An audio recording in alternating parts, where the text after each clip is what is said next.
This video lecture is a part of Fluorescent Public School Digital Learning Program, and today we start our chapter, not a start, continue our chapter 8, Redox Reaction.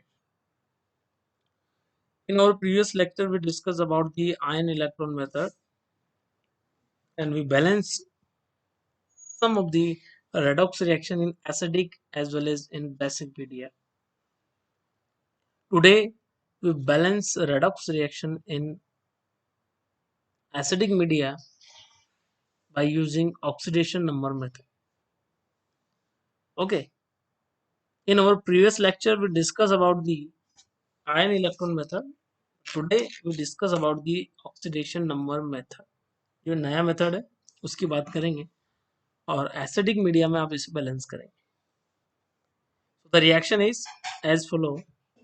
Permanganate ion react with the ferrous ion in presence of acid to give Mn2 plus and Fe3 plus. That means ferric ion. इस reaction को देख के ऐसा मुझे लग रहा है कि ये रेडॉक्स रिएक्शन है. Mn यहाँ +7 ऑक्सीडेशन स्टेट में होता है जो +2 में कन्वर्ट हो चुका है. That means decrease in oxidation called reduction. तो यहाँ परमैग्नेट्स आयन से Mn2 प्लस में कन्वर्ट होना रिडक्शन को रिप्रेजेंट करता है. एज सिमिलर Fe2 प्लस का यानी कि +2 ऑक्सीडेशन स्टेट से +3 ऑक्सीडेशन स्टेट में कन्वर्ट होना, there is increment in oxidation state. आप इसे बोलेंगे कि यहाँ ऑक्सीडेशन. तो एक रिडक्शन और ऑक्सीडेशन दोनों का एक साथ मिलना रिप्रेजेंट करता है that it is a kind of redox reaction. Now we have to balance this redox reaction. So what are the strategy and what are the steps that we use here?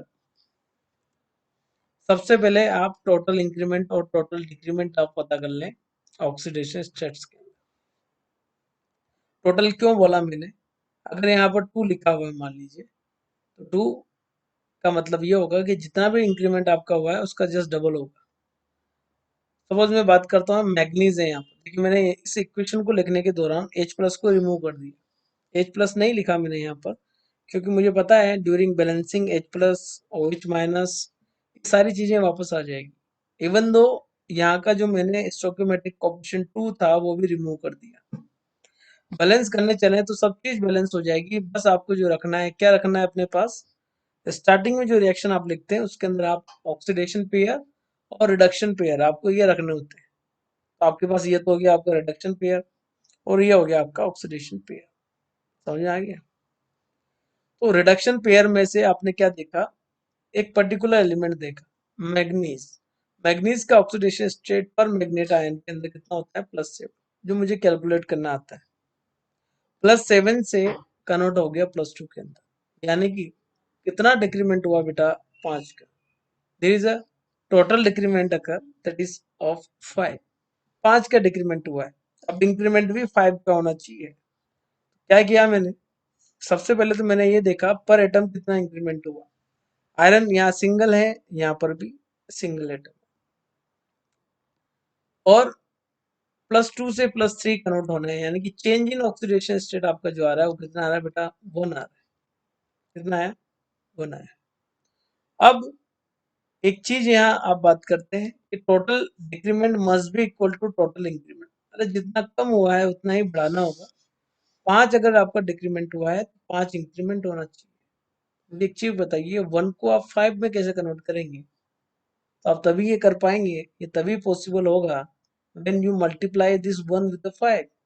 जब आप इस 1 को 5 से multiply करेंगे, यानी कि जो green colour से आपको जो यहाँ शो किया हुआ है 5, ये आपने अपनी तरफ से ऐड किया है, क्योंकि आपको क्या करना था, you have to equalize decrement and increment. ठीक है, तो 5 से मल्टीप्लाई कर दिया आपने तो आपको जो है आपका टोटल इंक्रीमेंट 5 आ गया. जो आपने यहाँ 5 लिखा है फैक्टर, ये 5 जो आपने रिक्वायर्ड डिजिट लिखा है यहाँ पर, ये 5 से आप इस पूरे ऑक्सीडेशन पेयर को मल्टीप्लाई करेंगे. ऑक्सीडेशन पेयर का मतलब समझ चुका था मैं पहले भी, और अभी फिर बताता हूँ. ऑक्सीडेशन पेयर पेयर का मतलब होता है ये वाला आयरन, यहाँ आप 5 लिखेंगे और यहाँ पर भी आप 5 लिखेंगे. आपकी इक्वेशन ये बन जाती है. ठीक है, आपकी जो इक्वेशन है ये बन के आ चुकी है। क्या इक्वेशन है? इस तरीके से आप इस पर ध्यान दीजिए फिलहाल, यहां से लेकर यहां तक ध्यान दीजिए। यहां तक समझ में आ गया आपको? ये 4s2 कहाँ से है ये समझाता हूँ। अगले स्टेप में आप क्या करते हैं, बैलेंस दी ऑक्सीजन। मुझे एक चीज बताइए, ये जो ब्लैक कलर से मैंने लिखा हुआ है ये रिएक्टेंट साइड है यहाँ पर, अभी फिलहाल इस पे कंसंट्रेशन आप यहाँ पर रखिए। दैट ब्लैक कलर रिएक्टेंट्स जो आपके यहाँ पे शो किए हुए हैं। यहाँ ऑक्सीजन कितने हैं? 4 है। प्रोडक्ट साइड पर कितने ऑक्सीजन है बेटा? 0। Now we have to balance oxygen by water molecule. As we know that a single water molecule contain one oxygen.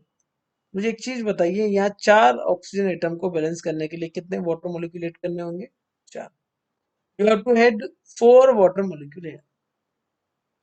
अब ये 4s2 कहाँ से आया ये पता चल गया। 4s2 कब लिखा आपने? जब आपने ऑक्सीजन को बैलेंस किया। ऑक्सीजन 4 थे तो आपने 4 वाटर मॉलिक्यूल लिख लिए। अब ऐसा करने से हाइड्रोजन के जो नंबर्स हैं वो इम्बैलेंस हो गए। हाइड्रोजन इवन यहाँ तो था ही नहीं और यहाँ पर भी नहीं है, तो कितना हाइड्रोजन आपका गड़बड़ हुआ है? 4 टू जा 8। 8 हाइड्रोजन एटम आपके जो है इधर ज्यादा आ चुके हैं, क्योंकि वाटर के अंदर ऑक्सीजन तो है ही, साथ में हाइड्रोजन भी आता है। 8 आप कहाँ से बैलेंस करेंगे? जब भी हाइड्रोजन आपको बैलेंस करना होता है we have to add H plus ion. Hydrogen जितने भी बैलेंस करने हैं आप H प्लस आयन की फॉर्म में आप इसे बैलेंस करेंगे। सो 8 H प्लस आपका यहाँ पर निकल के आता है। चीज समझ में आ गई? इस तरीके से आपका जो है ये इक्वेशन बैलेंस हो गया। कहाँ वो आयन इलेक्ट्रॉन मेथड थी जहाँ बहुत सारे स्टेप्स आपने फॉलो करी, और कहाँ ये स्टेप्स, कहाँ ये रिएक्शन है जो 2 स्टेप्स में। देखिए स्टेप तो ज्यादा है लेकिन 2 बार लिखा जिसमें बैलेंस हो गई। तो ये मेथड बहुत अच्छा है, कॉम्पिटिटिव एग्जाम के लिए बहुत इंपॉर्टेंट है। जहाँ जैसे जेई हो गया आपका, मेंस हो गया, एडवांस हो गया, या फिर आपका जो भी है नीट हो गया, तो इन दैट केस वहां आपके पास इतना टाइम नहीं होता है। So we have to practice this method, okay, accurately. तो आप इसी को ट्राई करें और इसी मेथड से आप इसको सोल्व करते हैं अगर आपको फास्ट सोल्व करना है। अच्छा, इसकी ड्रॉबैक क्या है इस मेथड की? ऑक्सीडेशन स्टेट निकालने में बहुत सारे बच्चों को प्रॉब्लम आती है, तो वो बच्चे फिर यहाँ पर जो है से क्या नहीं कर पाते, बैलेंस नहीं कर पाते इस इक्वेशन।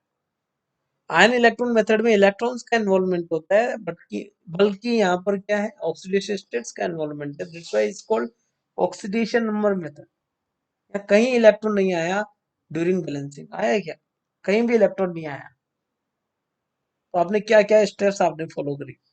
सबसे पहले आपने क्या लिखा? First we have to write the skeleton reaction. आपने स्केलेटन रिएक्शन लिखी, ढांचा आपने तैयार किया, रिएक्टेंट आपने लिखा, प्रोडक्ट आपने लिखा, और जो भी कचरा था, कचरा का मतलब H plus ion, OH minus ion और वाटर मॉलिक्यूल और जितने भी स्टोइकोमेट्रिक कोएफिशिएंट वो सारे आपने रिमूव कर डाले। फिर आपने क्या किया? आपने ये किया, balance the element other than oxygen hydrogen. जितने भी जैसे मैग्नीज है, आयरन है, तो देखिए 1 है तो 1 है, आयरन भी 1 है तो 1 है, ये बैलेंस कर दिया आपने। फिर आपने क्या किया? You have to find the oxidation pair and reduction pair. आपने रिडक्शन पेयर और ऑक्सीडेशन पेयर फाइंड आउट की। फिर आपने पता लगाया increment in oxidation state and decrement in oxidation state. फिर पता लगाया total increment and total decrement. फिर आपने इक्वलाइज किया है, इक्वलाइज इंक्रीमेंट और डिक्रीमेंट, और इक्वलाइज कर दिया। इक्वलाइज करने के बाद balance the oxygen by water and balance the hydrogen bye H plus. तो इस तरीके से रिएक्शन बैलेंस हो गई। अब किसी के दिमाग में ये आता है कि सर ये बैलेंस है या नहीं है, यू कैन फाइंड इट। सबसे पहले आप ऐसे देखिए, 8 हाइड्रोजन, यहाँ पर भी 8 हो गई, Mn 1 है, यहाँ पर भी 1 है, आयरन 5 है, आयरन 5 है, बिल्कुल करेक्ट है। ऑक्सीजन यहाँ पर आपके 4 है, ऑक्सीजन यहाँ पर 4 है। तो एटोमिकली ये रिएक्शन जो है बिल्कुल बैलेंस है। फिर बात करते हैं चार्ज के अकॉर्डिंग।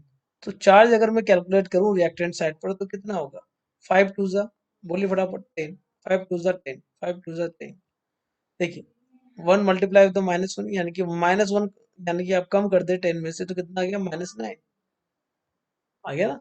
देखो तो ध्यान से देखिए आप, -1 आपने किया 5 टू जा 10 में से, कितना आ गया आपका? प्लस का 9, तो 9 और 8 कितना हो गया बेटा? 17 आपका चार्ज यहाँ है ना। पॉजिटिव 17 जो है आपका यहाँ पर जो है चार्ज आ रहा है ऑन रिएक्टेंट साइड। यहाँ देखते हैं प्रोडक्ट साइड में भी इतना ही है क्या?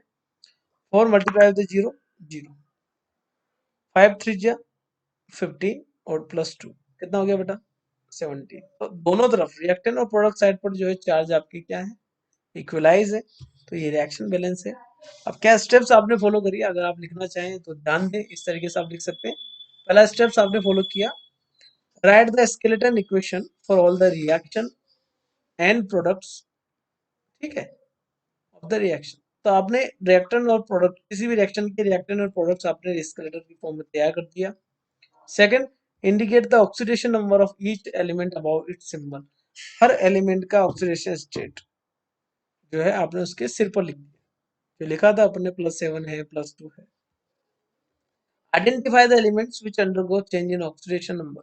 आपको ये पता करना है किस एलिमेंट के ऑक्सीडेशन स्टेट में आपके चेंजेस हुए हैं, क्योंकि मुझे पता था मैग्नीज और आयरन। फिर आता है फोर्थ, कैलकुलेट द इंक्रीज और decrease in oxidation number. Increase और डिक्रीज जो है ऑक्सीडेशन नंबर आपको पता करना है, इक्वेट करना है, फिर ऑक्सीजन को बैलेंस करना है वाटर से और H को बैलेंस करना है H+ आयन से। तो ये मेथड जो है आपके लिए बहुत इजी है और स्टेप्स आपके लिए बहुत इजी है। मैं तो प्रिफर करता हूँ इसी मेथड को, क्योंकि ये टाइम कंज्यूमिंग नहीं है और दूसरी कॉम्पिटिटिव एग्जाम में इतना टाइम होता भी नहीं है। So this is all are about today lecture. अब मैं कुछ क्वेश्चंस आपको दे देता हूँ, आपको एक इक्वेशन यहाँ पर जो है बैलेंस करके लानी है, जो कि आपका होमवर्क हो जाएगा, है ना। पहले तो आप जो है इन स्टेप्स का आप अपने अकॉर्डिंग बनाइए। देखिए ये तो मैंने ऐसे लिख दिया है, आप अपने अकॉर्डिंग आप रिएक्शंस लिखिए, है ना। तो आपका जो पहला क्वेश्चन है वो क्या है? Right the various steps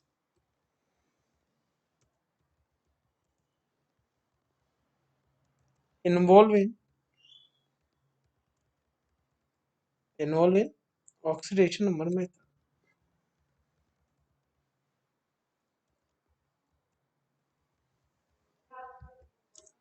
Okay, and the second question, balance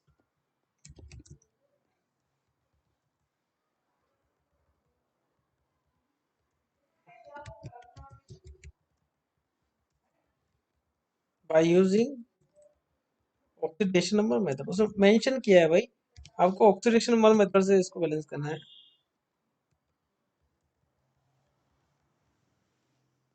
और वो रिएक्शंस आपकी कौन कौन सी हो सकती है, आप रिएक्शन ले सकते हैं, बहुत अच्छी रिएक्शंस है।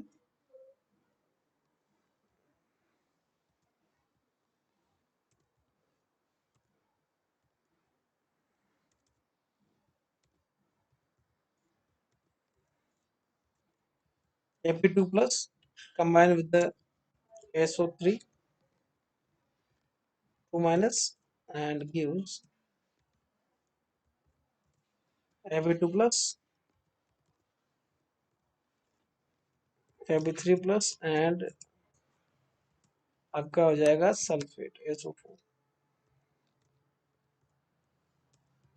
अब ये इक्वेशन है, यहाँ देखिए ऑक्सीडेशन हो रहा है और यहाँ पर क्या हो रहा है आपका रिडक्शन।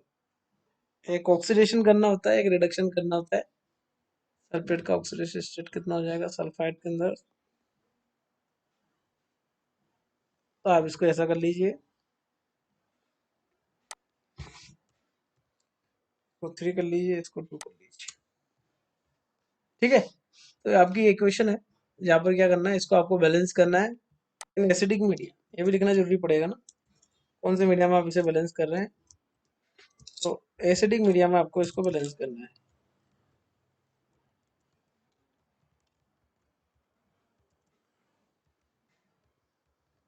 एक एक क्वेश्चन और दे देता हूँ मैं आपको, देखिए एक क्वेश्चन और दे देता हूँ। ये तो एसिडिक मीडिया का हो गया, एक क्वेश्चन आपको बेसिक मीडिया का देता हूँ मैं।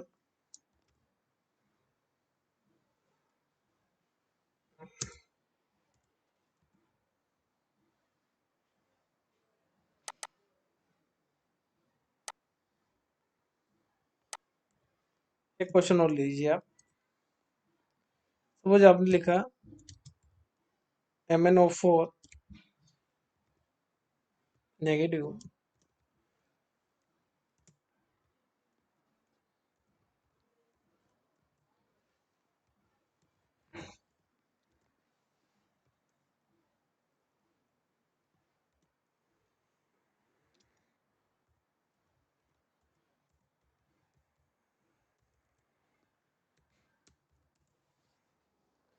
ये आपका कन्वर्ट हो जाता है MnO2 के अंदर, ठीक है, और फिर साथ में कन्वर्ट होता है Fe2+ के अंदर, 3+ के अंदर। बेसिकली यहाँ पर जो है आपको इस इक्वेशन को बैलेंस करना है किसके अंदर बेटा, इन बेसिक मीडिया भी आप कर सकते हैं, है ना। तो इन बेसिक मीडिया आप इसे ट्राई करें एक बार। नहीं आएगा तो आप मुझसे पूछ सकते हैं, ठीक है। तो I will explain this example. +7 से +4 में कन्वर्ट हुआ है, यानी कि ये Mn यहाँ पर +4 या +7 था या +4 आ जाए। +4 का मतलब इसका क्या, ऑक्सीडेशन रिडक्शन हुआ है, दूसरा पेयर ऑक्सीडेशन पेयर ले लिया आपने। तो इस तरीके से जो है ये आपके क्वेश्चंस हैं जो आपको सोल्व करने हैं, स्टेप्स आपको लिखनी है पहले क्वेश्चन में, आप इसका आंसर्स आप मुझे फाइंड आउट करके दें। So this is all about today lecture, and now I finish this lecture video. Please इसको जो है घर पर आप ट्राई करें, प्रैक्टिस से ही आएगा ये। और आपकी बुक में तो बहुत सारे एग्जांपल्स आपको दिए हुए हैं। जब मैं इसके एनसीईआरटी बैकसाइड क्वेश्चंस यानी कि टेक्स्ट बुक के पीछे के क्वेश्चन में डिस्कस कर रहा होगा, तब मैं सारी चीजें एक्सप्लेन करूंगा एक बार। आप इसमें थोड़ा सा ध्यान दीजिए। ये आपका होमवर्क हो गया। I hope you enjoy this video lecture. Have a nice day.